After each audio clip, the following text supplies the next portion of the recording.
Hello दोस्तों, ज्ञान सहायक यूट्यूब चैनल में आप सबका स्वागत है। तो आज और एक नया टॉपिक के ऊपर डिस्कस करेंगे जो कि है verification of age, qualification, caste. और ये किस टाइम का वेरिफिकेशन के लिए मैं बोल रहा हूँ। आप अगर न्यूली अपॉइंटेड हैं या न्यूली अपॉइंटेड होंगे, अभी आपका ज्वाइनिंग लेटर आया है, आप अभी वेरिफिकेशन के लिए जा रहे हैं, या फिर ज्वाइनिंग लेटर नहीं आया है बट फिर भी आप वेरिफिकेशन के लिए जा रहे हैं आपका न्यू अपॉइंटमेंट के लिए, तो उसके लिए वो चीज के लिए आपको जानना जरूरी है। और ऑलरेडी अगर आपने ऑलरेडी एम्प्लॉयड हैं, तो उसको भी अगर आपने कुछ इसमें भी आपका छूट गया है या कुछ गलतियां किए हैं, तो उस इसमें भी मैं जानकारी पूरा दे दूंगा आपको। तो इसलिए ये सारे लोगों को ये वीडियो देखना जरूरी है, तो फिर फुल वीडियो में बने रहिए और स्किप मत कीजिएगा उसमें, क्योंकि बहुत इंपॉर्टेंट पॉइंट्स भी मैं बोलने वाला हूँ वर्बाली। तो आप सब्सक्राइब नहीं किए हैं तो सब्सक्राइब कर लीजिए पहले, ठीक है। तो चलिए आगे बढ़ते हैं कि जो भी न्यू न्यू इंटर्न होते हैं ना, जो गवर्नमेंट सर्विस में नया आते हैं, तो उनको क्या करना पड़ता है कि उनको ओरिजिनल डॉक्यूमेंट सबमिट करना पड़ता है वेरिफिकेशन के लिए, ठीक है। जब भी उनका अपॉइंटमेंट होता है उस टाइम में वेरिफिकेशन के लिए सबमिट करना पड़ता है। क्या क्या सबमिट करना पड़ता है, मेजर जो जरूरत होता है वो है एज, क्वालिफिकेशन, जो कास्ट का है, जो मेडिकल फिटनेस, ये सब देना पड़ता है, ठीक है। तो ये जो है इस ये सब में क्वालिफाइड होने के बाद ही उनको क्या कर रहा था कि गवर्नमेंट सर्विस में एडमिट किया जाता है। ये सब बेसिक रिक्वायरमेंट होता ही है, ठीक है। तो फर्स्ट जो देखेंगे हम वेरिफिकेशन ऑफ एज के बारे में। तो एज ऑफ द कैंडिडेट जो है ना, इसको वेरीफाई किया जाता है इंटरव्यू से पहले, ठीक है। इसमें क्या करा जाता है, जो भी आपने डिटेल एप्लीकेशन फॉर्म में जो भरे होंगे ना, पहले जब आपने जब फॉर्म अप्लाई किए होंगे उस टाइम भरे होंगे आप, उस टाइम जो भी आपने दिए होंगे, या फिर आप अगर एम्प्लॉयमेंट एक्सचेंज से सिलेक्शन हो रहा है आपका, तो फिर आपका जो नॉमिनेशन किए होंगे, जो एम्प्लॉयमेंट एक्सचेंज में जो दिए होंगे उस टाइम में, या फिर जो भी सेल्फ अटेस्टिंग डॉक्यूमेंट्स जो भी लगाए हैं ना एप्लीकेशन के साथ, वो सबको वेरीफाई किया जाएगा आपका एज के लिए, ठीक है। और ये एसेंशियल है कि आपका जो वेरिफिकेशन होगा ना एज के लिए, ये ओरिजिनल स्कूल्स जो आपका सर्टिफिकेट्स होगा ना, जो और या फिर का जो बार्थ सर्टिफिकेट्स होगा, जो बार्थ सर्टिफिकेट इशू करते हैं, जो कॉम्पिटेंट अथॉरिटी के द्वारा इशू करा जाता है, वो सब चीजें आपको प्रूफ माना जाएगा या वेरिफिकेशन किया जाएगा आपका जो आपका वेरिफिकेशन ऑफ एज के लिए, ठीक है। और ये सब किया जाएगा कब, ये आपका बिफोर अपॉइंटमेंट, अपॉइंटमेंट से पहले आपका किया जाएगा, अपॉइंटमेंट के बाद ये सब नहीं चलेगा। देखिए यहाँ पे है कि अटेस्टेड कॉपी जो है ना, आपको अटेस्टेड कॉपी उसको आपको रखना पड़ेगा केयरफुली, ठीक है। और वेरीफाइड ओरिजिनल के साथ वेरीफाई करने के बाद इसको रखना पड़ेगा आपको, और ये रिकॉर्ड के लिए भी ये रहेगा आपका, ठीक है। और अगर मान लीजिए कि आप एक इलिटरेट कैंडिडेट है, मान लीजिए कोई लेबर पोस्ट के लिए आप गए हैं जिसमें कोई आपका लिटरेसी मैटर नहीं करता, तो उसके लिए क्या होगा कि आपका जो अप्रोक्सीमेट डेट है ना, आप जो भी डेट आपका डिक्लेरेशन में मेंशन करेंगे, ठीक है, वो जो भी आपका डेट, मंथ हो या ईयर ऑफ बर्थ हो, जो भी आप मेंशन करेंगे, इसी आधार पे ही आपका एज वेरिफिकेशन होगा, ठीक है। आप अगर मान लीजिए कि कोई भी ये नोट करने वाला बात है कि है जो कि हॉरोस्कोप के द्वारा जो भी आपका डेट फाइनलाइज हुआ होगा, या और कोई माध्यम से अगर हुआ होगा, तो उसको डेट ऑफ बर्थ के हिसाब से प्रूफ माना नहीं जाएगा। अगर हम क्वालिफिकेशन का वेरिफिकेशन के लिए बात करते हैं, तो क्वालिफिकेशन का वेरिफिकेशन भी वही सेम वेरिफिकेशन होता है जैसे कि एज का वेरिफिकेशन होता है। अब जो भी आपने एप्लीकेशन फॉर्म में डिटेल्स में लिखे होंगे, तो उसको वेरीफाई किया जाएगा आपका। और अगर आपने एम्प्लॉयमेंट एक्सचेंज से नॉमिनेशन किया गया है आपका, तो फिर उसमें उसमें वेरीफाई करा जाएगा आपका। और अगर मान लीजिए कुछ फॉर्म के साथ अगर सेल्फ अटेस्टेड डॉक्यूमेंट्स कुछ लगाए होंगे उसके साथ, तो उसको भी आप माना जाएगा आपका क्वालिफिकेशंस को, ठीक है। और अगर ये जो मांगा जाएगा, ये सब आपका बिफोर, मतलब आपका जो भी टेस्ट या इंटरव्यू से पहले ही ये सब चीजें आपका वेरीफाई करा जाएगा, ठीक है। और ये इसमें ओरिजिनल सर्टिफिकेट्स को ओनली वेरीफाई किया जाएगा final final stage of appointment के टाइम में ही आपका ओनली ओरिजिनल सर्टिफिकेट वेरीफाई किया जाएगा।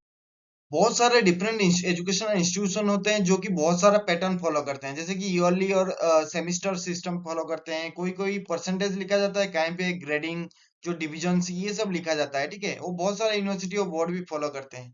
तो एसेंशियल जो क्वालिफिकेशन रहता है ना, अगर वो कैंडिडेट वो फुलफिल करता है विद मिनिमम रिक्वायर्ड जो परसेंटेज मांगा होगा फॉर्म में, तो वो अगर फुलफिल करता है, तो फिर वो एलिजिबिलिटी उसका बन जाता है वो फॉर्म को अप्लाई करने के लिए। तो उसके अनुसार वो वेरिफिकेशन भी उसी के अनुसार होता है। और जो सर्टिफिकेट होगा वो भी एक रिकॉग्नाइज्ड यूनिवर्सिटी या बोर्ड से अप्रूव हुआ होगा, जो कि रिक्रूटमेंट के लिए चाहिए होगा, ठीक है। और जो भी आपका जो नेम्स, जो आपका मान लीजिए आपका जो यूनिवर्सिटी से आप पास आउट हुए हैं, वो नेम जो है उसका वो रिकॉग्नाइज्ड हुआ है कि नहीं, वो भी आप वेरिफिकेशन कर सकते हैं। कहाँ से, ये जो हैंडबुक ऑफ पर्सनल ऑफिसर्स है ना, वो जो कि इशू इशू करता है, जो डिपार्टमेंट ऑफ डीओपीटी के द्वारा जो इशू होता है ना, तो ये सब आप वहां से भी वेरीफाई कर सकते हैं, या फिर वेबसाइट ऑफ जो यूजीसी और यूनिवर्सिटी और बोर्ड, इससे भी आप वेरीफाई कर सकते हैं।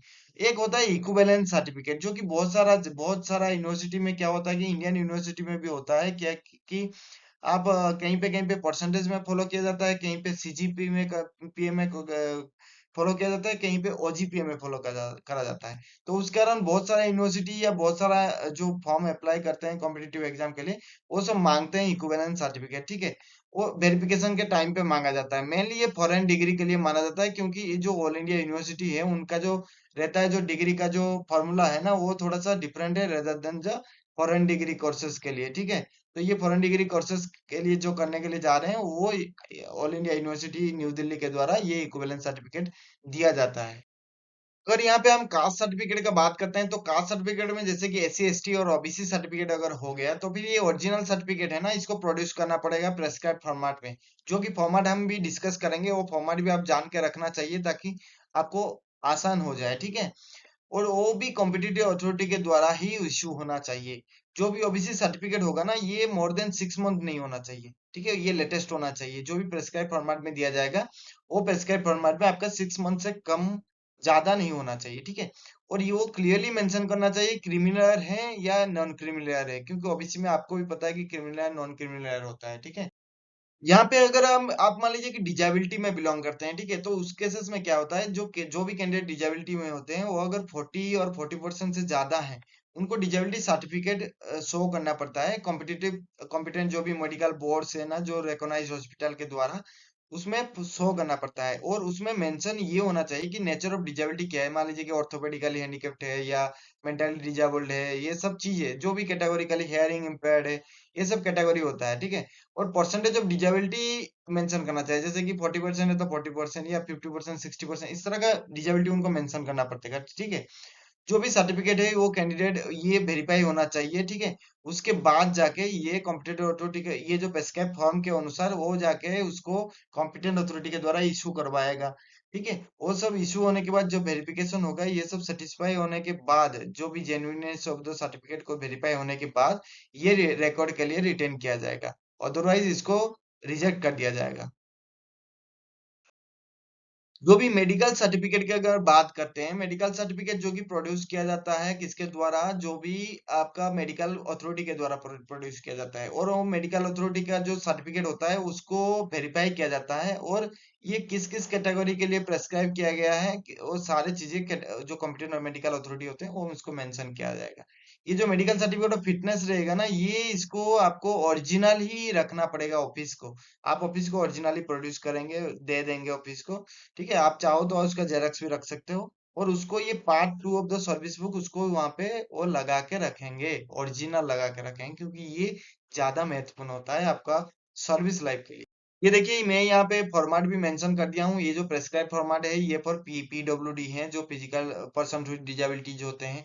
तो उनका एक फॉर्म आईवी ये पहचान करके रखिए, जो भी सी रूल 17(1) जो ये फॉर्म होगा, application for obtaining certificate of disability by person with disabilities, ठीक है। ये फॉर्म आईवी है, ये आप देख के रखिए। ये फॉर्म आईवी का फर्स्ट पेज है, ये सेकंड पेज है, ठीक है। ये फॉर्म भी होता है, ये भी देख लीजिए। ये भी आपका पीडब्ल्यूडी के लिए है। वो जो डिस्कस किए थे, वो फॉर्म आईबी था। ये होता है सर्टिफिकेट ऑफ डिजेबिलिटी। वहां पे डिस्कस किया था कि जो एप्लीकेशन आप देंगे सर्टिफिकेट ऑफ डिजेबिलिटी के लिए, यहाँ पे आप सर्टिफिकेट ऑफ डिजेबिलिटी आपका इसी फॉर्मेट में होना चाहिए, ठीक है। तो ये जो आया, ये दूसरा फॉर्म है, ये फॉर्म वीआई है, ठीक है। ये certificate of disability but in case of multiple disabilities, ठीक है। अगर मल्टीपल डिजेबिलिटी है तो वहां पे वो मेंशन करेंगे। इसमें ठीक ये इसमें ये सब दिया गया है। इसके अनुसार वो डॉक्टर देख के ये बोर्ड इसको डिसाइड करके उसमें टिक मारा जाएगा। तो यहाँ पे देखिए, ये फॉर्म V2 आई है, ये ठीक है। वहां पे लास्ट देखे थे फॉर्म VI देखे थे, तो इसमें भी सर्टिफिकेट ऑफ डिजेबिलिटी है। बट जो भी चीजें वहां पे मेंशन नहीं होगा, तो फॉर्म V एंड VI में यहाँ पे वो मेंशन किया जाएगा, ठीक है। यहाँ पे बहुत सारा ऐसे दिया गया है, देखिए यही फॉर्मेट को आपको लेना है, ठीक है। यही है प्रेस्क्राइब फॉर्मेट, जो कि गवर्नमेंट सर्विस के लिए वो आपको वेरिफिकेशन के लिए मदद करेगा, ठीक है। और ये जो एक है फॉर्म V3I, देखिए इसमें ये है कि जो intimation of rejection of application, अगर आपका मान लीजिए सर्टिफिकेट ऑफ डिजेबिलिटी रिजेक्ट हुआ, तो ये फॉर्मेट पे आपको इंटीमेशन किया जाएगा। ये जो देख रहे हैं ना, ये फॉर्मेट आपका इंटीमेशन किया जाएगा। तो ये सब आपको जान के रखना बहुत जरूरी है। तो यहाँ पे देखिए जो प्रेस्क्राइब फॉर्मेट पर ओबीसी सर्टिफिकेट, ये जो फॉर्मेट मैंने दिया हूँ यहाँ पे, यही फॉर्मेट में ही आपको ओबीसी सर्टिफिकेट लेना है। किसी और फॉर्मेट में आप अगर लेते हैं तो फिर वो वेरिफिकेशन में आपका कट सकता है, ठीक है, रिजेक्ट हो सकता है। और यहाँ पे जो मेंशन किया हूँ ये प्रेस्क्राइब फॉर्मेट पर एससी एसटी सर्टिफिकेट्स, ठीक है। अगर एससी एसटी से बिलोंग करते हैं तो ये है आपका प्रेस्क्राइब फॉर्मूला। ये जो 2 पेज आप देख रहे हैं यही है आपका, आप अगर एससी हो या एसटी हो, इसी फॉर्मेट में ही आपको लाना पड़ेगा सर्टिफिकेट, अदरवाइज ये आपका वेरिफिकेशन में बैठेगा ही नहीं। कुछ गवर्नमेंट डिसीजन यहाँ पे हम देखे हैं जो कि जो इंक्लूजन, आपको भी पता होगा कि जो थर्ड जेंडर होते हैं, जो ट्रांसजेंडर होते हैं या एनी अदर कैटेगरी वाले होते हैं, उनको जो भी है गवर्नमेंट ने डिसाइड किया था, उसमें जो transgender persons with protection bill एक लाया गया था 2019 में, उसमें क्या गया था कि बोथ हाउसेस के द्वारा ये पारित किया गया था, और ये एसेंट, प्रेसिडेंट के एसेंट के द्वारा इसको गैजेट ऑफ इंडिया में भी इसको पब्लिश किया गया था, ठीक है। उसके अनुसार जो भी ट्रांसजेंडर कम्युनिटी में बिलोंग करते हैं या भाई और बहनें हैं, तो वो भी सेंट्रल गवर्नमेंट सर्विसेज में अदर कैटेगरी में या थर्ड जेंडर कैटेगरी में भर सकते हैं एप्लीकेशन फॉर्म, ठीक है। तो ये प्रोविजन को मद्देनजर रखते हुए इसमें क्या किया गया कि जो सिविल सर्विस एग्जामिनेशन जो 2020 में जो हुआ था ना, उसमें ट्रांसजेंडर को इंक्लूजन किया गया था पहली बार, ठीक है। Transgender as a separate category of gender करके इसमें। तो यहाँ पे क्या किया है ना, डीओपीटी ने सारे मिनिस्ट्री और डिपार्टमेंट्स को भी, गवर्नमेंट ऑफ इंडिया में जितने हैं उनको सबको ही रिक्वेस्ट किया था कि सबका आरा जो है रिक्रूटमेंट रूल जो है वो मॉडिफाई होना चाहिए, और उसमें इंक्लूजन ऑफ ट्रांसजेंडर होना चाहिए सारे जब भी रूल निकल रहा है या जब भी कोई अपॉइंटमेंट निकलता है, ठीक है। ये जो बिल पारित हुआ था जो 2019 में, उसी के अनुसार ही होगा। आप अगर चाहते हैं ये ऑर्डर को देखने के लिए तो डीओपीटी का जो मेमोरेंडम नंबर जो लिखा हूँ 20/4/2020 में जो निकला हुआ था, तो उसको आप फॉलो कर। अगर वीडियो अच्छा लगा तो फिर लाइक कमेंट एंड शेयर कर दीजिए, और सब्सक्राइब करना ना भूलिए। सब्सक्राइब करेंगे तब जाके आपको ऐसे ऐसे नोटिफिकेशन मिलता रहेगा। तो चलिए गाइस आगे बढ़ते हैं, नेक्स्ट वीडियो में फिर मुलाकात होगा।